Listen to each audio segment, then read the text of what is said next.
बिस्मिल्लाहिर्रहमानिर्रहीम 20 दिसंबर 2025 को इंडिया में एक तारीखी मुनाजरा होने जा रहा है। ये मुनाजरा जनाब मुफ्ती शमाइल अब्दुल्ला साहब नदवी और मुल्हिद जवेद अख्तर के दरमियान होगा। जवेद अख्तर इस्लाम पर एतराज़ करता रहता है, जिसकी वजह से मुफ्ती यासर नदीमुल वाजदी साहब ने भी उसे मुनाजरे का चैलेंज किया था, लेकिन ताहाल ये मुनाजरा नहीं हो सका। बहरहाल अब मुफ्ती शमाइल साहब के साथ बैठने के लिए ये तैयार हुआ है और इससे पहले मुफ्ती यासर नदीमुल वाजदी साहब और मुल्हिद अवैस इकबाल के दरमियान भी मुनाजरा हुआ है, जो बहुत वायरल हुआ है। और उस मुनाजरे में मुफ्ती साहब को अल्लाह ताला ने फ़तह अता फरमाई है और मुल्हिद अवैस इकबाल अल्लाह ताला के फजल व करम से मबहूत हुआ है। इस बार भी इंशाअल्लाह ताला अल्लाह ताला की ज़ात से उम्मीद है मुल्हिद नामुराद ही होगा। अल्लाह ताला ने इस्लाम को गलबे के लिए पैदा किया है और इस्लाम है ही गालिब होने के लिए, तो इंशाअल्लाह इस्लाम गालिब होगा। और बाज़ लोग मुफ्ती साहब को ये मशवरा दे रहे हैं कि आप मुनाजरा ना करें, इससे माहौल ख़राब होगा,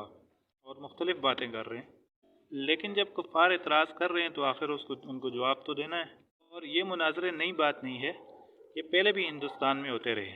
और बानी दारुल उलूम देवबंद हज़रत मौलाना कासिम ननोतवी साहब रहमतुल्लाह अलैह के मुनाजरे तो मशहूर हैं, और मुतअद्दिद किताबें हज़रत की ऐसी हैं कि वो हज़रत की ख़ुद लिखी हुई नहीं हैं, बल्कि हज़रत के मुनाजरे हैं और लिखने वालों ने लिख कर उन्हें किताबी शक्ल में छाप दिया। बहरहाल तमाम मुसलमानों से गुजारिश है कि मुफ्ती साहब की कामयाबी के लिए दुआ करें। अल्लाह ताला मुफ्ती साहब को कामयाब फरमाए और कुफ़ार को मग़लूब फरमाए और मुल्हिदीन को और तमाम इस्लाम दुश्मनों को मग़लूब फरमाए।